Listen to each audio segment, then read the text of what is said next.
नमस्कार, मैं हूं माधवी पांडे। आपके साथ आप देख रहे हैं उत्तराखंड न्यूज। उत्तराखंड में जल्द होने वाले नगर निकाय चुनाव के लिए भाजपा कांग्रेस ने तैयारियां तेज कर दी हैं। इसके तहत भारतीय जनता पार्टी नगर निगम और नगर पालिका अध्यक्ष पद के प्रत्याशियों के चयन के लिए जल्द पर्यवेक्षकों की तैनाती करने जा रही है। इसके साथ ही सभी निकायों में सर्वे और रायशुमारी भी कराई जाएगी। भाजपा प्रदेश महामंत्री आदित्य कोठारी ने बताया कि भाजपा निकाय चुनाव के लिए पूरी तरह से तैयार है। आरक्षण पर स्थिति साफ होते ही निकायों में पर्यवेक्षक और चुनाव प्रभारी तैनात कर दिए जाएंगे। उसके बाद रायशुमारी और सर्वे के आधार पर मजबूत प्रत्याशियों का चयन किया जाएगा। पार्टी निकाय की 100% सीटों पर जीत सुनिश्चित करने के लिए काम करेगी। वहीं प्रदेश में निकाय चुनाव की सकबगाहट के साथ ही मुख्य विपक्षी दल यानी कांग्रेस ने भी तैयारियां तेज कर दी हैं। इसके तहत कांग्रेस ने 13 जिलों में प्रभारियों की नियुक्ति के साथ ही उन्हें जिलों के भ्रमण के निर्देश दिए हैं। सरकार की ओर से आरक्षण की प्रक्रिया पूरी करने के साथ प्रभारियों को यथाशीघ्र रिपोर्ट देने के लिए निर्देश दिए गए हैं। वहीं चक्राता विधायक एवं पूर्व कांग्रेस प्रदेश अध्यक्ष प्रीतम सिंह का कहना है कि निकाय चुनाव को लेकर पार्टी की तैयारियां पूरी हैं। कांग्रेस पार्टी निकाय चुनाव पूरी ताकत के साथ लड़ेगी और जीत दर्ज करेगी।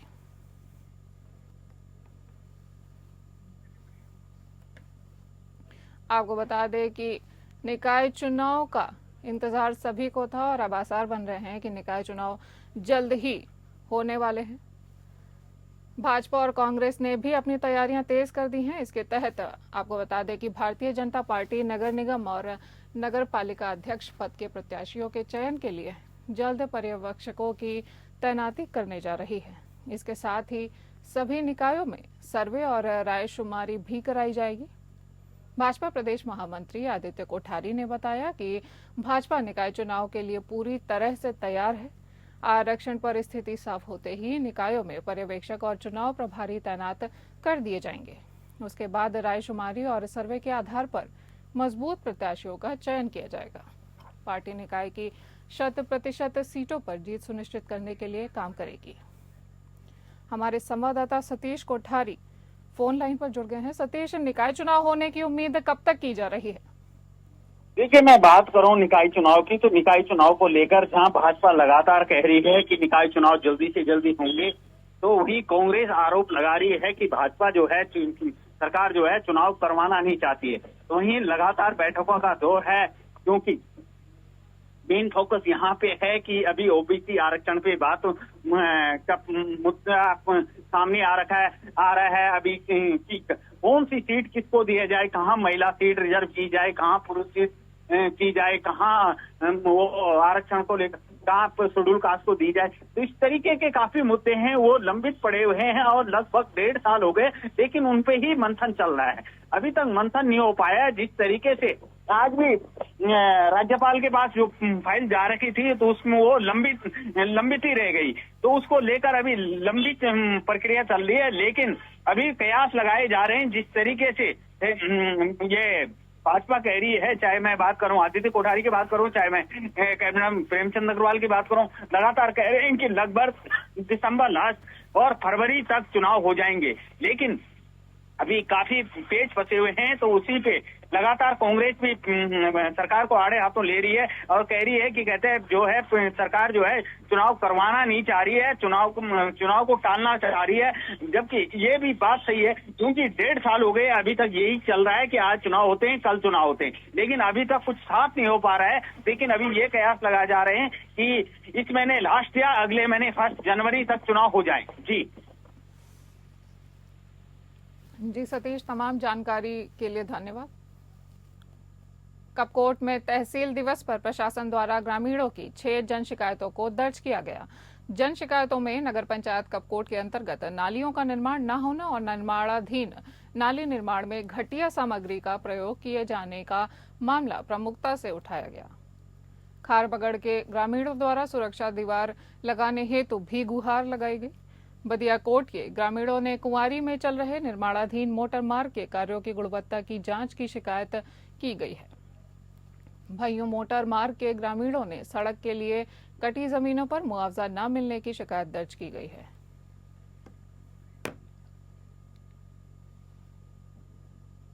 आपको बता दें कि कपकोट में तहसील दिवस पर प्रशासन द्वारा ग्रामीणों की 6 जन शिकायतों को दर्ज किया जा चुका है। जन शिकायतों में नगर पंचायत कपकोट के अंतर्गत नालियों का निर्माण न होना और निर्माणाधीन नाली निर्माण में घटिया सामग्री का प्रयोग किए जाने का मामला प्रमुखता से उठाया गया है। खारबगड़ के ग्रामीणों द्वारा सुरक्षा दीवार लगाने हेतु गुहार लगाई गई है। वहीं बदियाकोट के ग्रामीणों ने कुंवारी में चल रहे निर्माणाधीन मोटर मार्ग के कार्यों की गुणवत्ता की जांच की शिकायत की है। आपको बता दें कि भैयू मोटर मार्ग के ग्रामीणों ने सड़क के लिए कटी जमीनों पर मुआवजा न मिलने की शिकायत भी दर्ज की है। हरिद्वार तहसील में तहसील दिवस का आयोजन हुआ।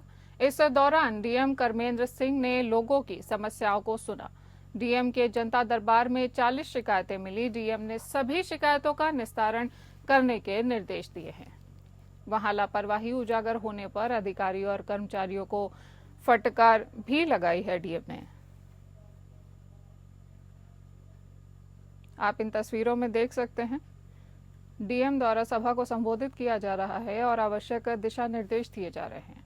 आपको बता दें कि हरिद्वार तहसील में तहसील दिवस का आयोजन हुआ था। इस दौरान डीएम कर्मेंद्र सिंह ने लोगों की समस्याओं को सुना। डीएम के जनता दरबार में 40 शिकायतें मिली।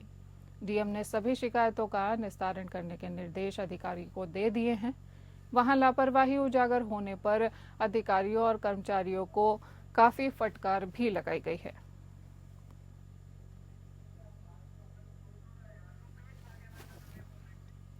हमारे संवाददाता रुपेश वालिया फोन लाइन पे जुड़ गए हैं। रुपेश, शिकायतों का निस्तारण होता भी है या फिर सिर्फ आश्वासन देकर ही काम चलाया जाता है? नहीं माधवी, ऐसा नहीं है। शिकायतों का निस्तारण भी होता है।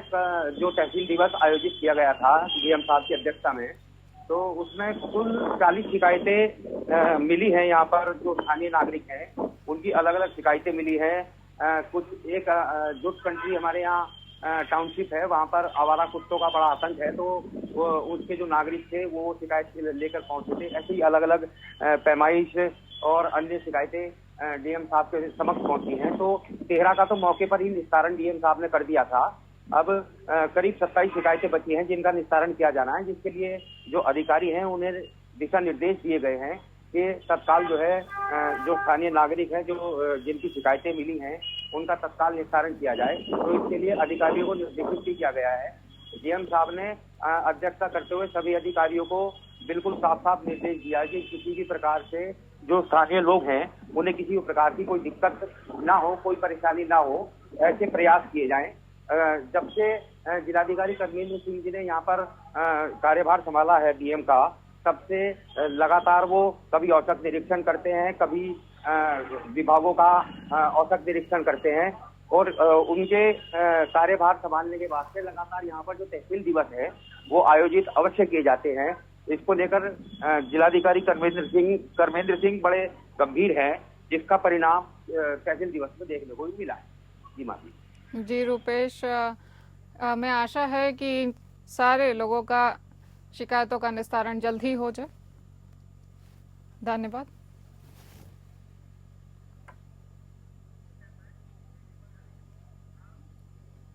सरोवर नगरी नैनीताल से 22 किलोमीटर दूर भीमताल के कई क्षेत्रों का दौरा किया।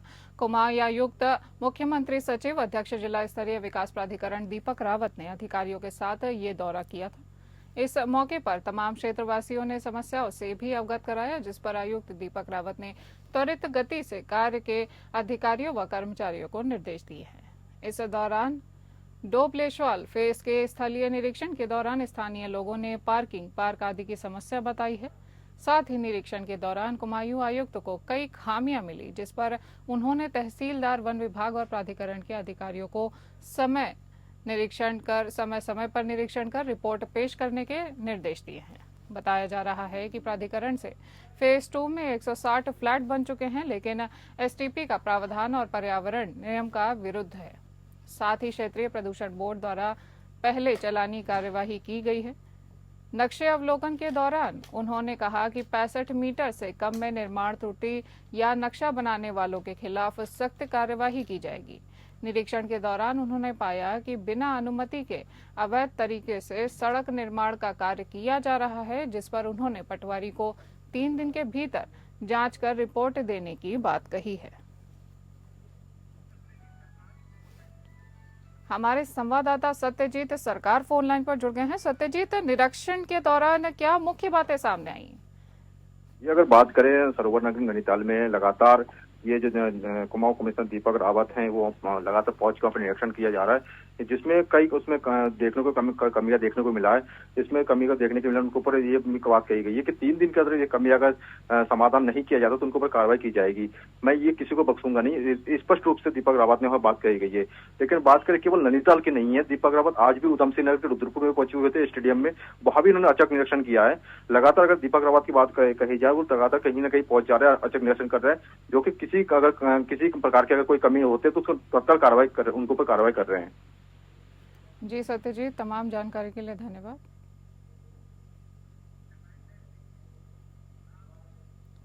जहां पूरे देश में दीपावली 1 नवंबर से मनाई गई, तो वहीं जौनसार बाबर चक्राता विधानसभा जनजातीय क्षेत्र में कुछ जगह पर बूढ़ी दीपावली मनाने की परंपरा आज भी जीवित है, जो कि यहां के लोग सदियों से मनाते चले आ रहे हैं।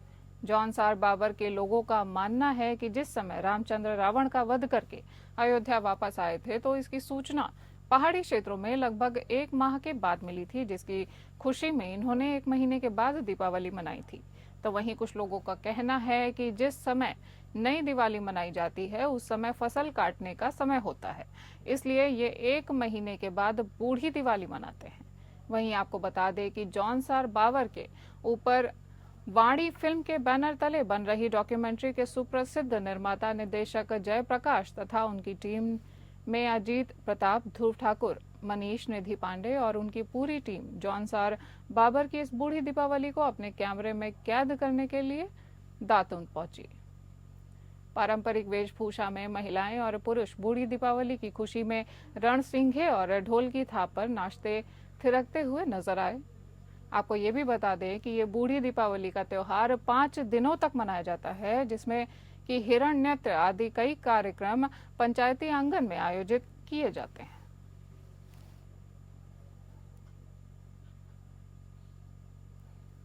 आप इन तस्वीरों में बूढ़ी दीपावली के समारोह के झलकियां देख सकते हैं। हमारे संवाददाता मनीष उपाध्याय फोन लाइन पर जुड़ गए हैं। मनीष, बूढ़ी दीपावली आखिर कब से मनाई जा रही है, इसका क्या महत्व है, हमारे दर्शकों को समझाइए। देखिए, यहाँ पर जो दीपावली है ये पहाड़ी क्षेत्र है और वैसे तो दीपावली 1 नवंबर में इस बार मनाई गई थी, लेकिन यहाँ के लोगों को इनका मानना है कि 1 महीने बाद पता चला था और उसके बाद इन्होंने यह दीपावली की जो परंपरा है सदियों से चली आ रही है और उसको मनाना यहाँ से शुरू किया था और कल से इसकी शुरुआत हो गई है। यह दीपावली लगातार अभी 5 दिन तक यहाँ पर जो है मनाई जाएगी।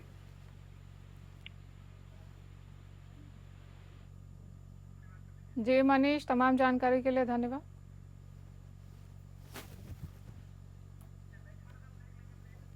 उत्तराखंड मदरसा बोर्ड के अध्यक्ष मुफ्ती समून काजमी सितारगंज के एक निजी होटल में आयोजित मुस्लिम राष्ट्रीय मंच के कार्यक्रम में पहुंचे। वहीं कार्यक्रम मुस्लिम राष्ट्रीय मंच के जिला सह संयोजक सैयद अमजद अली की अध्यक्षता में किया गया। वहीं कार्यक्रम में पहुंचे उत्तराखंड मदरसा बोर्ड के अध्यक्ष मुफ्ती समून काजमी का मुस्लिम राष्ट्रीय मंच के कार्यकर्ताओं ने फूल मालाओं के साथ जोरदार स्वागत किया। वहीं कार्यक्रम में पहुंचे उत्तराखंड मदरसा बोर्ड के अध्यक्ष मुफ्ती समून काजमी ने कहा कि उत्तराखंड के मदरसे को हाईटेक करने पर जोर दिया जा रहा है। साथ ही मदरसा बोर्ड के अध्यक्ष ने उत्तराखंड के मुस्लिम समाज के लोगों से मदरसे को उत्तराखंड मदरसा बोर्ड में रजिस्ट्रेशन करने की अपील की है, ताकि मदरसे में पढ़ने वाले बच्चों को उत्तराखंड सरकार द्वारा दी जा रही सुविधाओं का लाभ मिल सके। आपको बता दें कि रुद्रपुर में दिन दहाड़े एक बड़ी चोरी की घटना सामने आई है। नैनीताल रोड स्थित विशाल मेगा मार्ट के पास एक कार का शीशा तोड़कर अज्ञात चोरों ने लगभग 8 लाख रुपए की चोरी की है। घटना का वीडियो सामने आया है, जिसमें चोरों को कार का शीशा तोड़ते हुए पैसे निकालते हुए देखा जा सकता है। पुलिस ने मामला दर्ज कर लिया है और चोरों की तलाश शुरू कर दी है। घटना के बारे में जानकारी देते हुए पुलिस अधिकारी ने कहा कि हम चोरों की पहचान करने और उन्हें गिरफ्तार करने के लिए हर संभव प्रयास करने को तैयार है। इस घटना ने रुद्रपुर में सुरक्षा को लेकर सवाल खड़े कर दिए हैं और लोगों में डर और असुरक्षा की भावना पैदा हो गई है। आपको बता दें कि रुद्रपुर में एक बड़ी चोरी की दिन दहाड़े हुई चोरी की घटना सामने आ गई है। नैनीताल रोड स्थित विशाल मेगा मार्ट के पास एक कार का शीशा तोड़कर अज्ञात चोरों ने लगभग 8 लाख रुपए की चोरी कर ली है और इस घटना का वीडियो सामने आया है, जिसमें चोरों को कार का शीशा तोड़ते और पैसे निकालते हुए देखा जा सकता है। इन तस्वीरों में आप उस सीसीटीवी फुटेज को देख सकते हैं जिसमें चोर गाड़ी का शीशा तोड़ करके चोरी को अंजाम दे रहे हैं। आपको बता दें कि पुलिस ने मामला दर्ज कर लिया है और चोरों की तलाश शुरू कर दी है। घटना के मामले में जानकारी देते हुए पुलिस अधिकारी ने कहा कि हम चोरों की पहचान करने और उन्हें गिरफ्तार करने के लिए हर संभव प्रयास कर रहे हैं। इस घटना ने रुद्रपुर में सुरक्षा को लेकर सवाल उठा दिए हैं और लोगों में डर का माहौल बन गया है। राष्ट्रीय राजमार्ग में बने बेतरतीब डिवाइडर कट में बीच सड़क में बीती देर रात ट्रांसपोर्ट नगर क्षेत्र में ट्रक खराब हो गया, जिसके बाद स्थानीय पुलिस की लापरवाही भी सामने देखने को मिली। हाईवे में रोड को स्थानीय पुलिस ने बैरिकेडिंग लगाकर डाइवर्ट नहीं किया, जिससे हाईवे पर खराब खड़ी ट्रक में नगला की ओर से लालकुआं को आ रही कार घुस गई। दुर्घटना के बाद कार के परखच्चे उड़ गए और कार में सवार 2 लोग बुरी तरह से फंस गए, जिन्हें रात्रि चौकीदार और अन्य प्रत्यदर्शियों द्वारा काफी देर की मशक्कत के बाद बाहर निकाला। सूचना के बाद मौके पर पहुंची पुलिस ने 108 एम्बुलेंस के माध्यम से हल्द्वानी डॉक्टर सुशीला तिवारी राजकीय चिकित्सालय पहुंचाए, जहां 45 वर्षीय पंकज शर्मा निवासी गाजियाबाद और उनके दोस्त 40 वर्षीय जगत सिंह निवासी दिल्ली के उपचार के दौरान ही मौत हो गई। वहीं तहसीलदार युगल किशोर पांडे ने बताया कि एनएच से पत्राचार कर यदि नियम विरुद्ध डिवाइडर कट बनाया गया है तो उसे बंद कराया जाएगा।